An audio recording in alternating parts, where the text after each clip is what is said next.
All right, it's Willie's World, and today we're going to talk about the old In and Out. Ooh, ooh, ooh, ooh, ooh, ooh, ooh.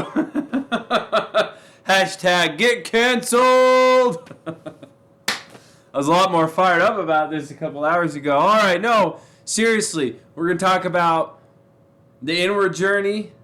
We're going to talk about meditation, how to meditate. I'm going to teach you how, what to expect, what to learn. All right, let's get into it. All right, so why meditate?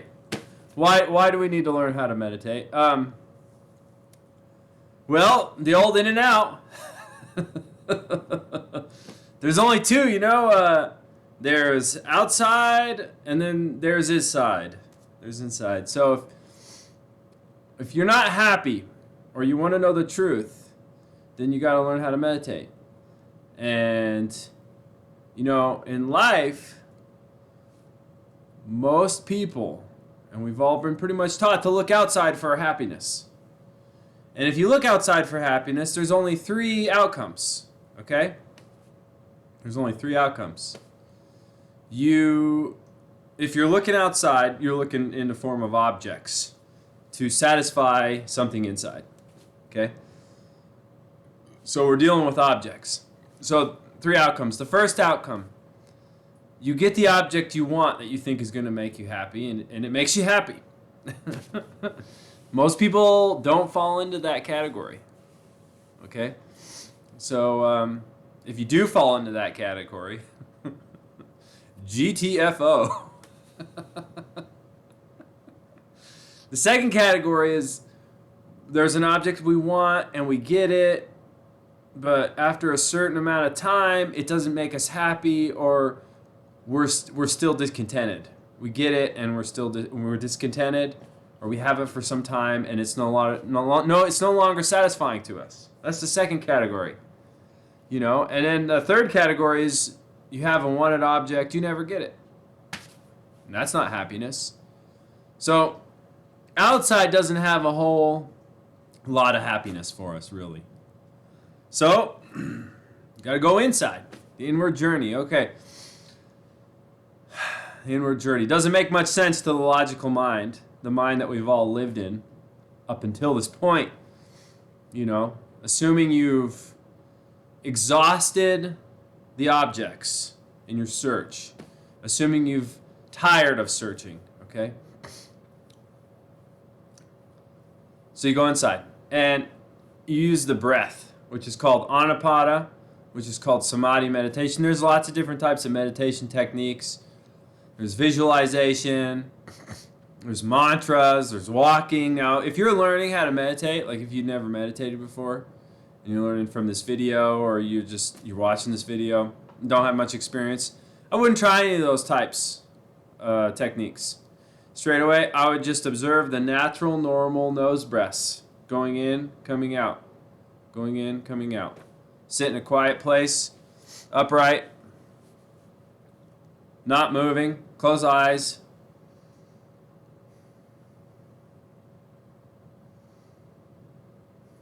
And you just want to observe the normal, natural breath. You don't want to control the breath. You don't want to change the breath. You just want to observe the normal breath.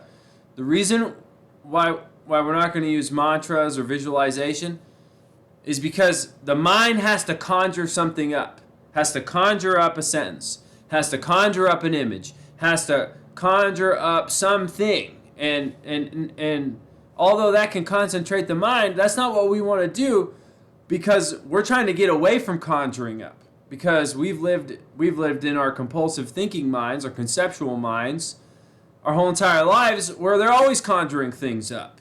You see, you want to get, and you don't control the breath, because we're trying to get to the spot where we just observe the body as it naturally is.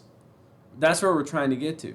So you start with the breath. The breath serves as the doorway to the inner world, because the breath connects to the automatic. You don't have to think about breathing. You're just automatically always breathing. It connects to the automatic. It connects to thoughts, and it connects to feelings. Thoughts and feelings are the two dimensions to your being. So it connects to the automatic, thoughts and feelings. Okay, so we use the breath.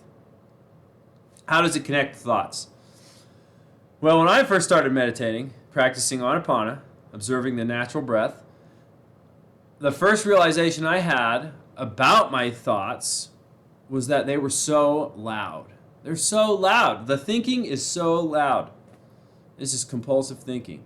They're so loud. The second realization I had was, oh my gosh, it is so hard to keep my attention on the breath. Because I'll breathe, I'll watch myself breathe a couple times, and then all of a sudden the attention goes straight to the mind. And then the mind's rolling, and it's running, and it's rolling, and it's running. See, so when you first start meditating, doing the breath, the practice is coming back to the breath. It's bringing the attention back to the breath. The attention has never been controlled, really, up until this point. Like, unless you're engaged in some activity that you really enjoy, mostly the attention is just rolling with two-dimensional thinking, compulsive thinking, two-dimensional reality. I'm calling it the inner victim, right? The attention just rolls with conceptual identity, whole life. You're grabbing the attention, you're grabbing it, and you're taking control of it. You grab it from the mind, you put it on the nose. It goes to the mind, you grab it, you put it on the nose. You see? So you got to do that, and you do that quite a bit, and you gain quite an intimate understanding of how your mind works. Your mind never is in the present. Your mind cannot exist. Conceptual reality, two-dimensional reality, it can't exist in the present. It only exists in the future and the past. This is the inner victim right here, because he's conjuring up some drama that's going to save him from the present reality, from a past reality that he can't change, but he's gonna be like a rescuer, or he's gonna be victimized, or a future reality that he doesn't want to be in, that he's apprehensive about, worried about. You see, so you really gain quite a bit of insight with the mind just by focusing on the breath. The mind is loud. The attention always goes to the mind. This is the habit pattern. The mind only exists in the future and the past. It doesn't ever exist in the present. So, also, the contact of the breath creates sensations. You get to a point where you have to observe sensations also. But you can actually begin to see the connection between the thoughts and the sensations. Okay? In the life, it's very easy. Sometimes it's not so easy to see, but it's very easy to conceptualize. One example I was using was a housewife, and it's her anniversary with her husband, and it's 7 p.m., and the husband has not shown any indication that he remembers that it is the anniversary, and the wife is in the kitchen, and she's cooking dinner, and she's thinking all these negative thoughts, that good-for-nothing, lousy, ungrateful, worthless, lazy husband of mine never can remember a single thing. He can't even get me flowers, or he can't remember our anniversary. He doesn't care about me enough to put forth any effort to see all the things I do for him. And there's a tenseness in her actions. There's a tenseness in her temple. Her jaw might be tight. You see, she's thinking all these negative thoughts. She's dealing with this unpleasant reality that she's conjuring up, right? And these thoughts, and they're creating these feelings, these tense, these sharp, these angry feelings. And she's cooking the dinner, and she's pissed, right? So the husband, he asks her to bring him a beer, right? And so the wife, and she gets even madder, and she says, that good for nothing. He can cook his own damn dinner. Bring him a beer. And she decides that the only reason why she will bring him a beer is to throw it in his face, right? So she brings a beer into the living room, and on the coffee table she sees a card and a beautiful set of earrings. And at the side of the earrings, the whole body changes. The thoughts change. Oh, my wonderful husband, he's so good to me, he loves me, I knew he wouldn't forget, I'll never speak an unkind word to him ever again. And the face rushes, and the chest flutters, and the stomach tickles or butterflies or whatever. See? And then tomorrow, the husband forgets to put the trash out, and it's that, oh, that ungrateful, godforsaken, lousy, lazy husband of mine. And this is the interplay. See, as you continue to meditate, you start with the breath, but as you go in deeper, you start to see the connection between the thoughts and the feelings. You start to see the reality of feelings. Okay, feelings are only 4 dimensions. There's only 4 dimensions to feelings. 4 characteristics to feelings, I should say.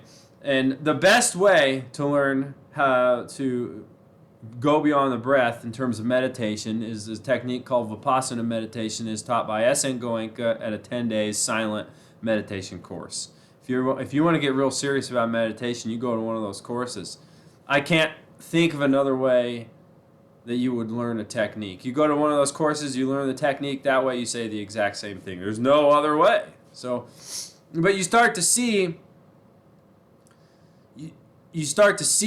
this relationship between the thoughts and the feelings, and you really start to get a good understanding of this inner victim, right? And this takes learning a different technique, where, as before, you only observe the breath, coming in, going out, coming in, going out, working on controlling the attention. Beyond controlling the attention, you start to experience sensations throughout every part of your body. This is the technique of Vipassana. And that's what you do. You pay attention to every part of your body, and you just experience the feelings that are taking place on that part of the body at that time, in that moment. And you go through every part, and then you go back through every part, and you go through every part, and back through every part. And then you really start to understand the dimension of feelings and how they're connected to thoughts. And, you keep going, and you keep practicing, and you keep living in the space of experiencing yourself. See, like, before you start the inward journey, before you start meditating, you are your thoughts and your feelings and your beliefs. You are the inner victim, right? You don't live in the present moment. You live in the past, and you live in the future. You live in the past and you live in the future trying to create pleasant realities, but it's crazy, right? But as you begin to practice controlling the attention and just experiencing yourself as you are in this present moment, you create a new space to live in. You create a new space to exist in. Whereas before, we were our thoughts, we were our feelings, we were the beliefs, we are the inner victims. Then you become the recognizer of the thoughts, of the feelings, of the beliefs, of the inner victim. You become the experiencer of those things.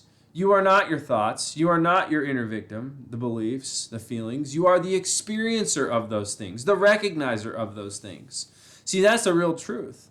But it takes time, it takes practice, it takes discipline, it takes dedication, it takes earnest efforts, it takes faith, it takes a whole lot of work. But the truth is a switch that can't even fully be explained. It can only be experienced. And so, taking the first step on the inward journey, it's like you're going to go somewhere, but it's only the first step. You don't see it. You don't see it yet. You take another step. Okay, I still don't see it, but I'm going. And you continue taking steps. And eventually you get to this point where you just, oh, I am the experiencer. I am not these things. And then there's a new space, and you can live in that space. And you can see that with whatever new experience that arises, you've retrained your mind to be cool with it. Because you start to understand that experiences come and they go. Experiences come and they go. The phenomenon in this body comes and it goes. Everything comes and it goes, and it comes and it goes. We get so used to clinging pleasant realities, clinging and craving towards pleasant realities, that we live in this continual pursuit of trying to be comfortable all the time. I need to be comfortable all the time. I need to be comfortable all the time. This is the conceptual mind and the egoic identity. This is conceptual identity. He needs to be comfortable. That's his drive. He's always running towards pleasure, running away from pain. Running towards pleasure, running away from pain. The inner victim. This is the inner victim. See, you get into the space where you experience your inner victim and you are no longer your inner victim, then you can go about your life, go about your business, do what needs to be done, and you can be peaceful and happy and at ease. So, you tried the out, time to go in, baby. Woo! All right, stay away from, don't do nothing, just do your breath. Start with the breath. If you're real serious, look for a Vipassana center near you. It's the most amazing experience of your life. And you know what? Experience yourself. All right, until next time, Wild Willie out.